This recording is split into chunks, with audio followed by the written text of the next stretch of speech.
Imagine you wake up one morning and your life savings are gone. Welcome to the peso suicide.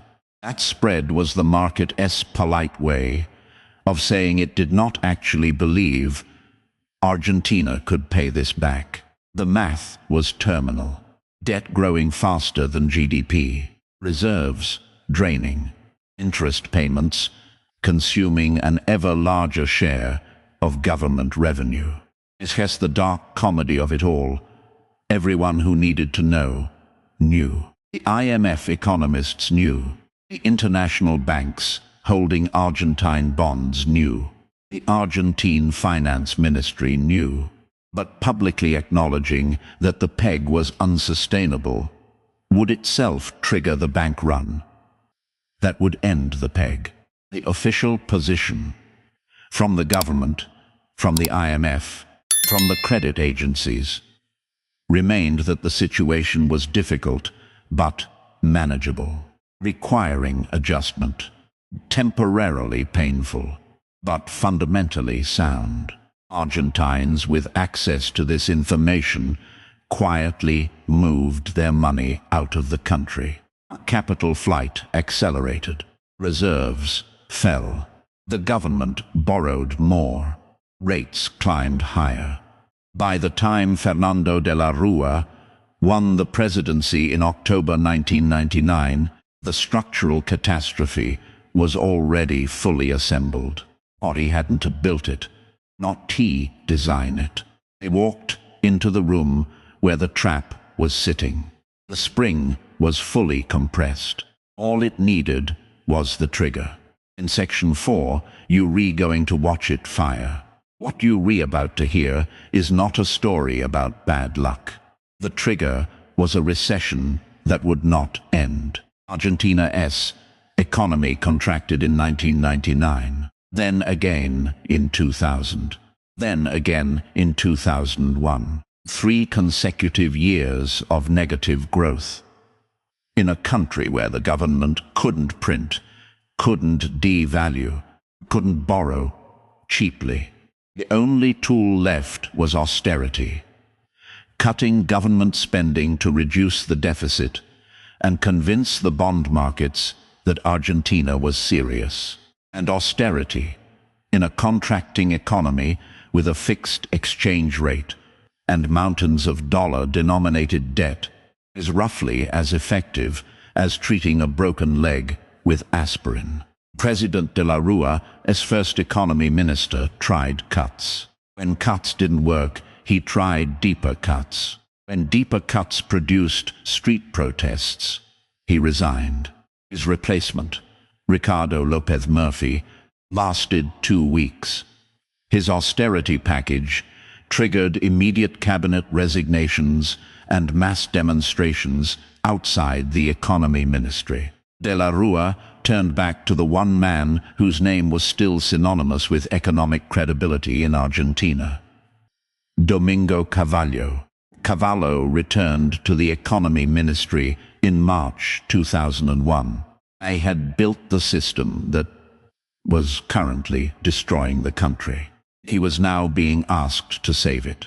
What followed was a series of increasingly desperate maneuvers, each more creative and more futile than the last. Argentina was not a poor country that ran out of options. Cavallo introduced a competitiveness plan, a quiet technical modification that was, in functional terms, limited unofficial devaluation, that couldn't be called a devaluation. It was the fiscal equivalent of slowly letting air out of an overinflated tire on a moving highway, while publicly insisting the tire was performing exactly as designed. Market pies noticed. Credit spreads widened. Rating agencies downgraded. That's what most people miss about the 2001 crisis. The point of no return came in June, not December. In June 2001, the Argentine government executed the mega canje, the mega swap, trading $29 billion of existing bonds for new bonds with longer maturities and higher interest rates. The banks, JP Morgan, Citigroup, Credit Suisse, BBVA, collected over $150 million in fees. Argentina's debt load grew. The crisis was postponed by 8 months. By July 2001, Argentina's monthly interest payments consumed a sum equivalent to the entire federal education budget. In August, the IMF extended an $8 billion emergency credit line, the largest single disbursement in IMF history to that point. The IMF's own internal post-mortem would later acknowledge it had continued lending to Argentina after its own models showed the situation was not sustainable. They kept lending because an uncontrolled default seemed worse. This is the financial system's version of doubling down at a casino, because you've already lost so much that stopping feels like failure. At the start of the 20th century, Argentina was one of the wealthiest nations on earth, richer per capita than France, richer than Germany, richer than Italy. Through the second half of 2001, Argentines who understood the mathematics did the only rational thing. They went to their banks and withdrew their dollars. The bank run became self-fulfilling. The more people withdrew, the more depleted the reserves became. The more credible the failure scenario, the more people withdrew.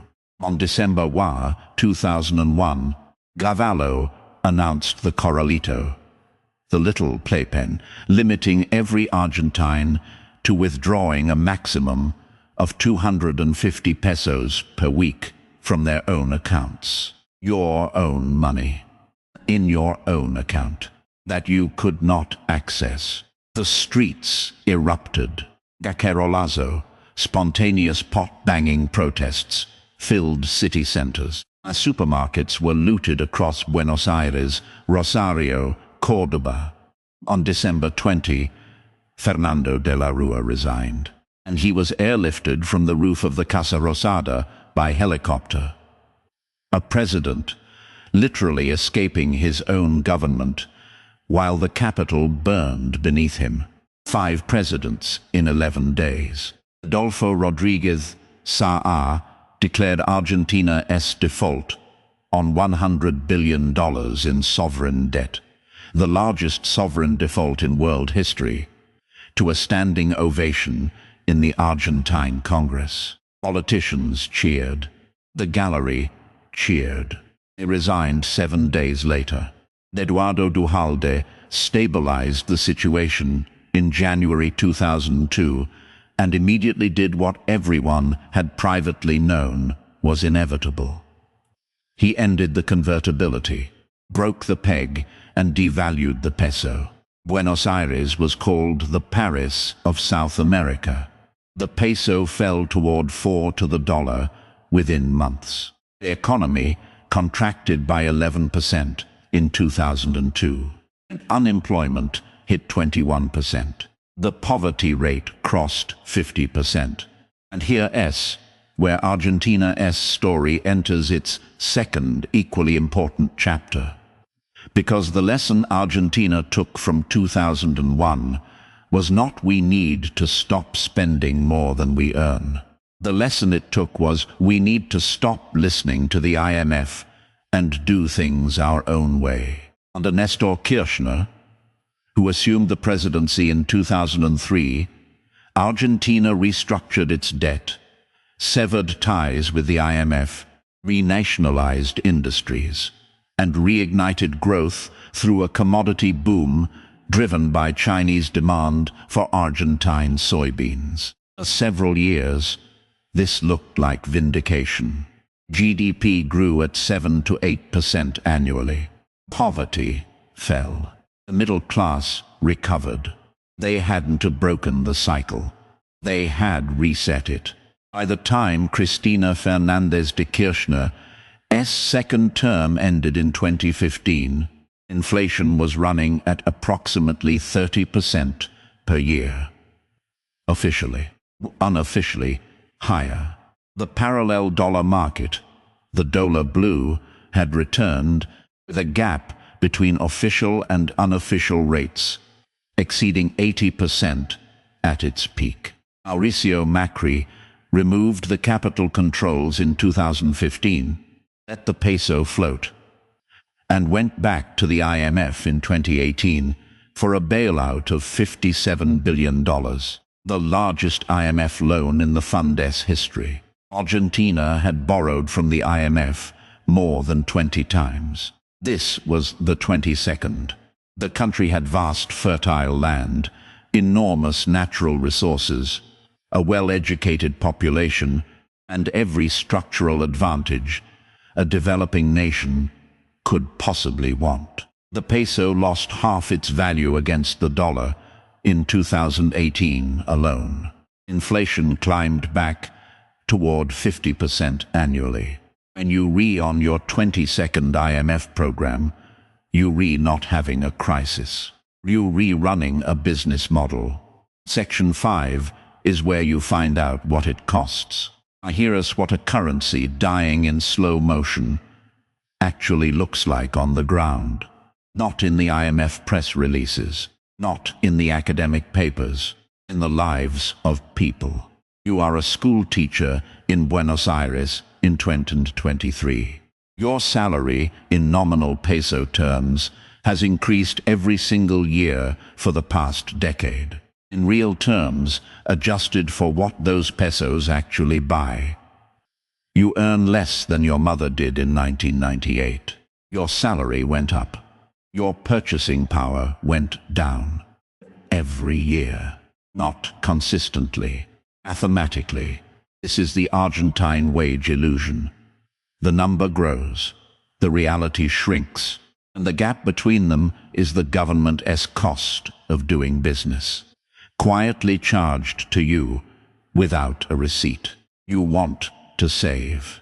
In pesos, savings lose value before you accumulate enough to matter. And then it spent the next 100 years methodically dismantling every single one of those advantages. So you try to buy dollars.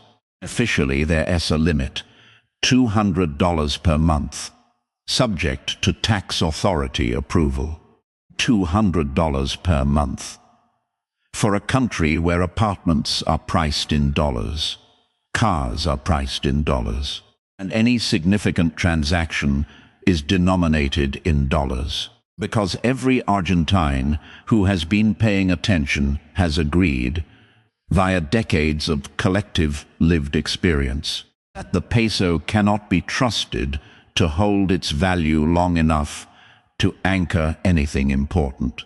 So you also buy dollars at the blue rate, the dollar blue, the parallel market exchange rate that operates through quivos, informal exchange offices that are technically illegal and completely openly discussed on mainstream Argentine financial television. By 2023, the gap between official and blue rates exceeds 100% regularly.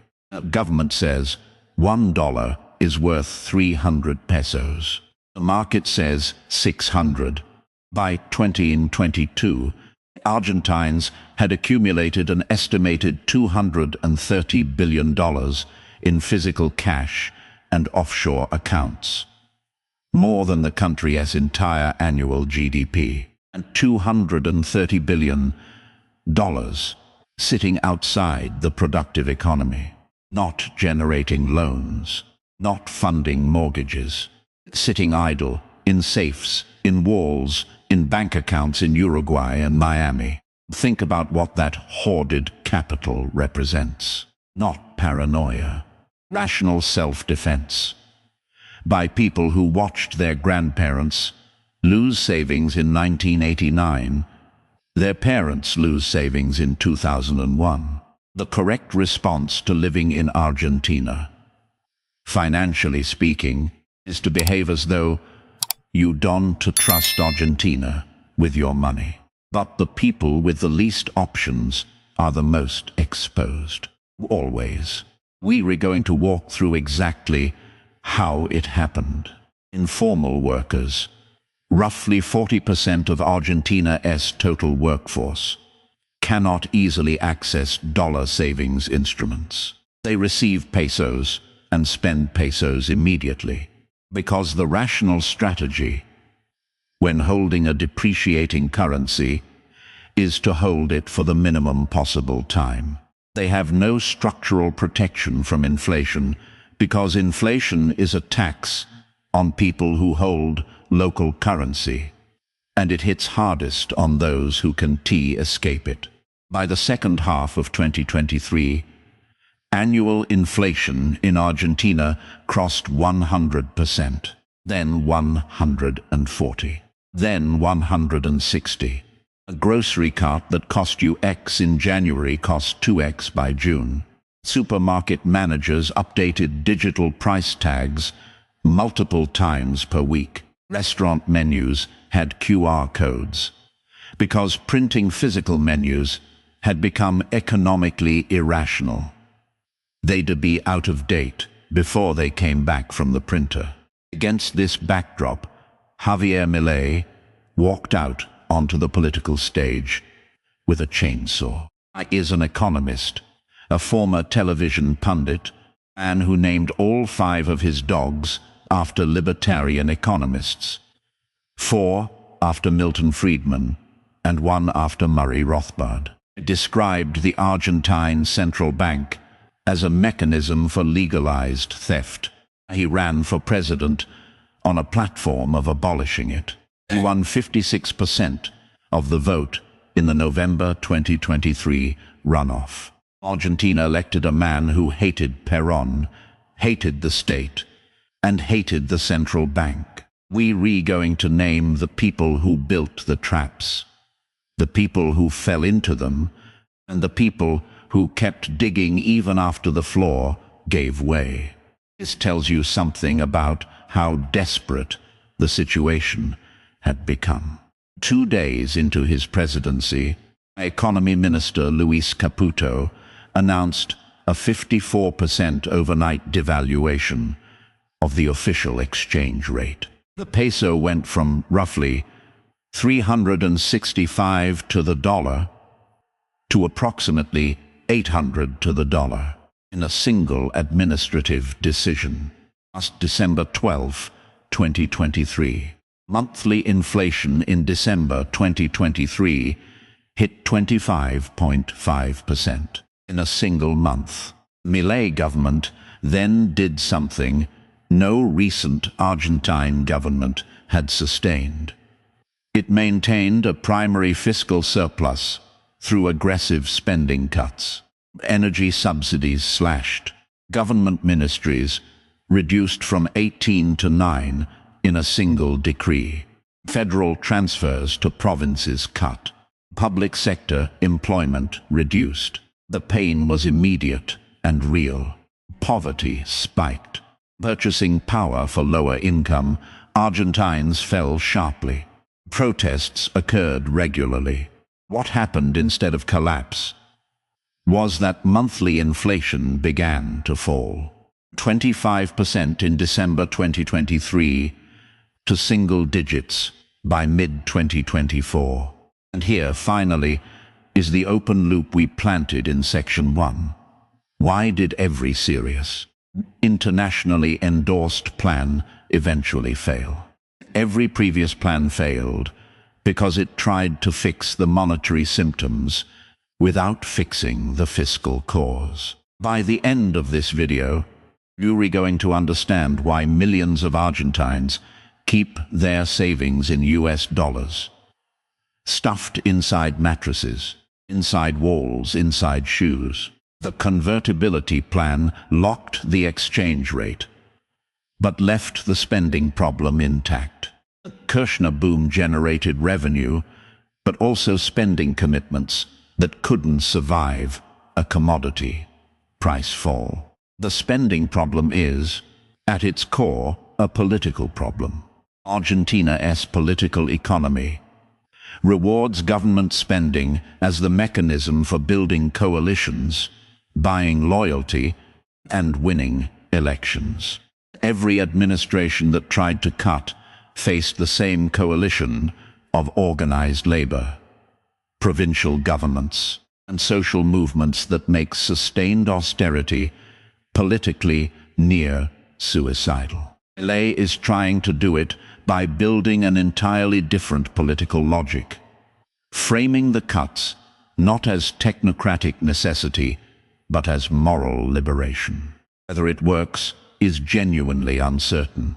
Since the 1960s, Argentina has removed 13 zeros from its currency. 13 zeros. The original peso would, if left alone, be worth 1 trillion of today's pesos in nominal terms. 1 trillion to 1. That is the compounded result of a decision made over and over across every administration, across every political ideology, to solve political problems with monetary solutions. The people who paid for those decisions were not the politicians who made them, not stolen, not lost in a fire, just worth less. Not because they re-paranoid, because they've done the math, and the math is brutal.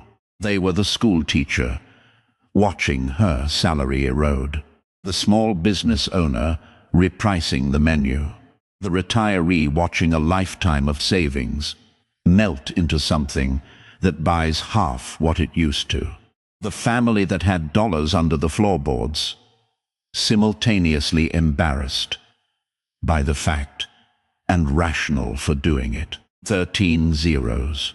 And the experiment is not over. So let us do the autopsy. Let's actually answer the question this channel exists to answer. What killed the Argentine peso? The diagnosis is this. Argentina built a political economy that treated government spending as the primary mechanism for social stability, the currency as the mechanism for paying for it, not through taxes, not through genuine fiscal restraint, through printing, borrowing, through devaluation, not technology, through the quiet confiscation of savings that happens every time the government decides its survival is more important than the value of your money. And every tool Argentina invented to stop this, the peso ley, the austral, the convertibility plan, the IMF programs, was a constraint placed on top of a political system that had every incentive to eventually break through it. The constraint was always technical. The pressure behind it was always structural. Technical constraints applied to structural problems buy time. They don't solve anything. This is not uniquely Argentine. The mechanisms Argentina used are available to every government in the world. And here's the open loop I'm going to leave you with right now. Every single time Argentina destroyed its currency, the people in charge had a plan. Most don't use them as consistently or as comprehensively as Argentina did. But the temptation exists everywhere. Every government that has ever been forced to choose between fiscal discipline and political survival has felt the same gravitational pull toward the easy solution. What does this mean for you? If you live somewhere with a stable currency and functioning institutions, it means these things are not permanent features of the landscape. They are maintained. They require political will to sustain. The moment the incentive structure shifts toward using the currency as a political tool, the stability can degrade faster than institutions can respond. Argentina was once as stable as Switzerland. It didn't stay that way because stability is automatic. It deteriorated because every decision that trades away long-term monetary integrity for short-term political convenience compounds silently until the compounding becomes visible. By then, the damage is already done. If you're re-watching this from a country with a history of currency instability, and there are quite a few of you in the comments, I suspect you already know most of this. You learned it the same way Argentines did, not from textbooks, but from watching the number on your account grow, while the things you can buy with it shrink. The Argentine peso is not dead. It still exists. Milei's government has produced a genuine primary fiscal surplus and a genuine decline in monthly inflation. A serious, economist-approved, internationally endorsed plan. They weren't idiots. They weren't improvising. Why did it keep failing? Whether that holds, whether the political coalition supporting it survives the electoral pressures that have broken every previous Argentine reform coalition, is the question that will determine whether this is a genuine inflection point or simply the latest installment in a cycle running for over a century. The betting market, historically speaking, knows what the base rate is. Argentina has surprised the world before, not often in a good way, but occasionally. What this channel can tell you is what the autopsy reveals. The cause of death, every time, was the same. A political system that found it easier to destroy the currency than to make the harder decisions that preserving it required. The body count, measured in lost savings and wasted human potential. And a country that should have been one of the richest in the world, and somehow never quite got there, is enormous. If you found this genuinely useful, and not just entertaining in a bleak, why is the economy like this kind of way? There is a subscribe button somewhere in the vicinity of this video. Financial Autopsy covers the financial post-mortems that most channels find too dark, too complicated, or too uncomfortable to spend 90 minutes on, which is precisely why we re-here. And if you're re-watching this in Argentina, keep the dollars somewhere dry. You know why. And why? When a chainsaw-wielding economist named Javier Milei finally tried something genuinely different, did half the country cheer and the other half wonder if they just traded one catastrophe for another? That's what we re-here to answer, not stay with me. Because this story is stranger, darker, and more darkly hilarious than anything your economics professor ever told you. To understand how Argentina destroyed its currency, you need to go back to a time when Argentina did to have a currency problem. In 1913, Argentina's GDP per capita was higher than that of France, Germany, and Sweden. The country was the 8th largest economy in the world. It exported more beef and wheat than almost anyone on the planet. Buenos Aires had an opera house that rivaled the finest in Europe, a subway system, before most American cities had one, and a middle class that genuinely believed they lived in one of the most sophisticated societies on earth. Didn't gamble. You didn't invest in something stupid. And then slowly, then all at once, they were wrong. The rot began in 1930, when General José Félix Uriburu led a military coup that ended Argentina's democratic government. It introduced a pattern the country would repeat with horrifying regularity. When things get politically complicated, someone in a uniform decides they know better. Over the following decades, Argentina cycled through military juntas and populist governments with the grim consistency of a broken machine. Each cycle left the economy a little more distorted, a little more dependent on state spending, and a little less capable of sustaining itself on anything resembling real productivity.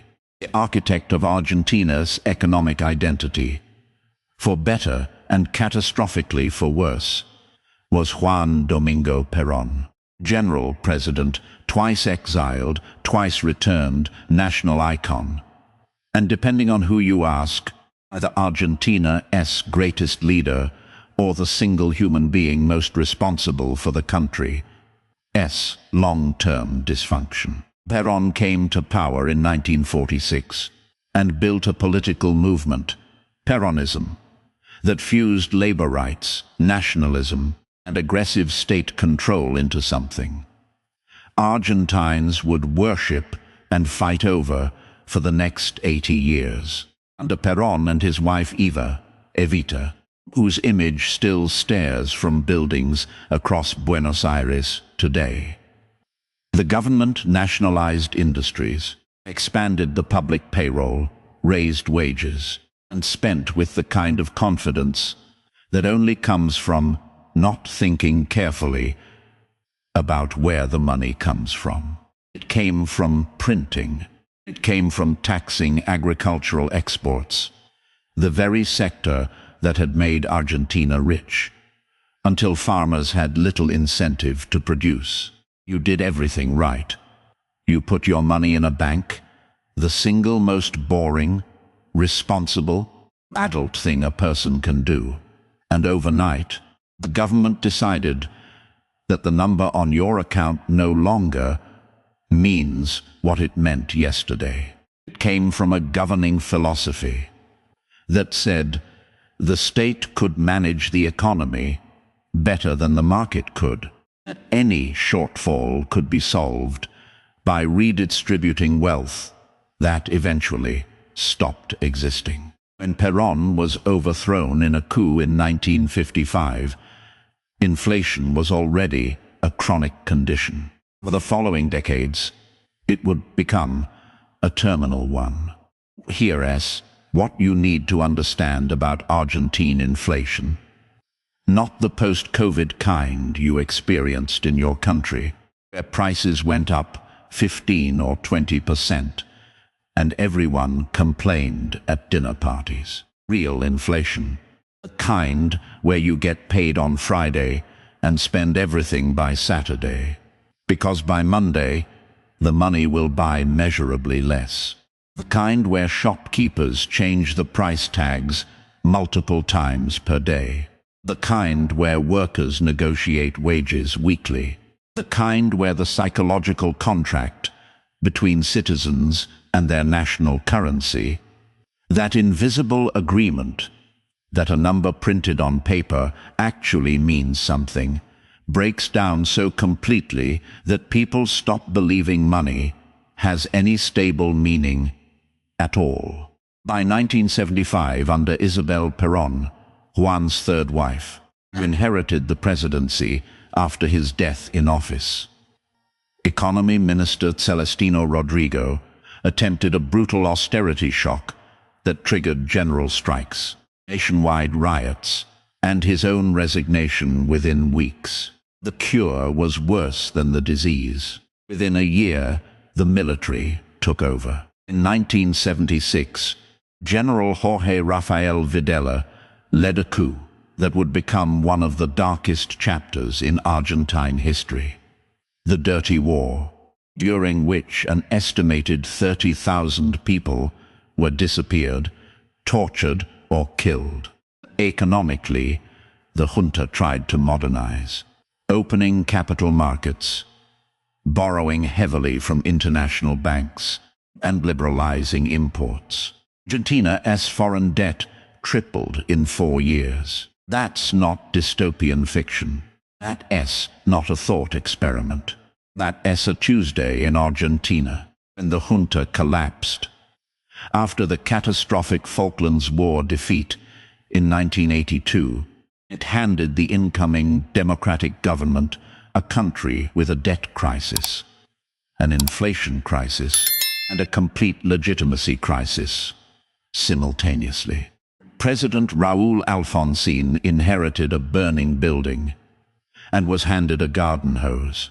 His economic team launched the Austral Plan in 1985, replacing the beaten peso with a brand new currency called the Austral, freezing prices and slashing the fiscal deficit. Roughly 18 months, it actually worked. Inflation fell from over 3,000% annually to double digits. It hadn't turned a corner. By 1989, monthly inflation hit 78% in July alone. 78% in a single month. Supermarkets were looted. Alfonsín resigned 6 months early. The first Argentine democratic president to fall under economic pressure. Carlos Menem, bad Peronist, charismatic, mustachioed with the kind of confidence that suggests either genius or profound recklessness. In Menem's case, remarkably, it was both. Menem arrived in office in July 1989 with the economy in freefall and appointed a Harvard-educated economist named Domingo Cavallo as economy minister. Cavallo was intense, ambitious, and genuinely believed he had identified the one mechanism that could break Argentina's inflation cycle permanently. His plan was called the Convertibility Plan, and for a while, a beautiful, seductive, deeply treacherous, while it looked like it might actually have worked. And here's what makes it truly special. It didn't happen once. It didn't happen twice. Which brings us to Section 3, because the Convertibility Plan is where Argentina's story gets truly structurally insane. Here's the thing about Domingo Cavallo's Convertibility Plan. It was not a stupid idea. In fact, for a country that had just lived through 3,000% annual inflation, it was arguably the most rational idea available. You need to understand that before you can understand why it eventually destroyed everything. Because the most dangerous economic traps are never the obviously terrible ones. They re the ones that look, for several years running, like they re genuinely, verifiably working. The plan was elegant in its simplicity. Argentina would fix its exchange rate. 1 peso, permanently, irrevocably, legally, $1. Not approximately $1. Not roughly $1. Exactly $1. Backed by law, enshrined in the Convertibility Law of March 1991. Enforced by a currency board that could only issue new pesos if it had an equivalent amount of US dollar reserves sitting in the central bank's vault. The government was legally prohibited from printing money to cover its own spending. The peso was, by design, mathematically constrained. Not about what that meant for a country that had watched its money evaporate through decades of government printing. Happened over and over and over again, across 9 different presidents, 5 different currencies, and more than 13 zeros stripped from the national money supply since the 1960s. It meant the inflation monster was, legally, caged. It meant businesses could plan 6 months ahead without their profit margins being eaten by currency deterioration. And for almost a decade, to be absolutely fair to Cavallo, it worked. Inflation fell from over 2,000% in 1990 to less than 4% by 1994. GDP grew at over 8% annually in the early 90s. Foreign investment flooded in. The IMF held Argentina up as the model developing nation. The Wall Street Journal called Cavallo a genius. Argentine started buying things on installment plans. The middle class took international holidays. Buenos Aires felt, for the first time in living memory, like a city with a future. And here's the seductive thing. Because the economy really had improved, it became almost impossible to have an honest conversation about the structural weaknesses underneath. When someone said, the peg is creating long-term competitiveness problems, the counter-argument was, but inflation was 3,000%, and now it's 4%, so sit down. The visible success of the plan immunized it from criticism, which meant the invisible failure could quietly metastasize for years. That's the mechanism you need to understand. The specific structural flaw baked into the convertibility plan from day one. When you fix your exchange rate to another country's currency, you surrender something enormous in exchange for that stability. 13 zeros. If Argentina had simply left its original currency alone, one of today's pesos would be worth 1 trillion of the original ones. You surrender monetary policy. You surrender the ability to devalue when your exports become uncompetitive. You surrender sovereignty over your own economic conditions. You have outsourced your monetary system to another government that has absolutely zero obligation to manage it with your interests in mind. This is workable, barely, if your economy moves in sync with the anchor country's. Argentina's economy did not rhyme with the US economy. Not even slightly. Argentina was a commodity exporter. Its fortunes rose and fell with the global price of beef, wheat, and soybeans. It had 23 provinces, each running their own budgets, their own patronage networks, in several cases their own quasi-currencies called lecops and patacones. It had a political culture in which government spending was the primary mechanism for maintaining social stability. Cut the spending, lose the election, possibly lose your freedom. And the peso-dollar peg was making all of it gradually, quietly, catastrophically worse. Because the peso was fixed at dollar parity, Argentine exports were priced in effectively expensive dollars relative to competitors. Factories closed. Agricultural producers struggled. Tourism dried up because Argentina was, at official exchange rates, as expensive as the United States. Instead, it kept printing, kept spending, kept promising, and kept detonating the savings of every ordinary person who made the catastrophic mistake of trusting it. And then came the body blow that the peg had no answer for. In January 1999, Brazil devalued the Brazilian real by approximately 40%. Overnight, Brazilian goods became 40% cheaper relative to Argentine goods on world markets. Brazilian beef undercut Argentine beef. Brazilian factories undercut Argentine factories. Argentina could not devalue. Devaluing would destroy the convertibility system that had become the credibility backbone of the entire financial sector. Because by this point, enormous portions of Argentina's private sector debt, mortgages, and corporate borrowing were denominated in US dollars. If the peso fell, those dollar debts would become exponentially more expensive in peso terms overnight. Pay attention to this. This is the trap within the trap. To maintain the peg, Argentina needed to keep US dollar reserves in the central bank. Every time capital left the country, reserves fell. To replace the reserves, the government had to borrow more dollars.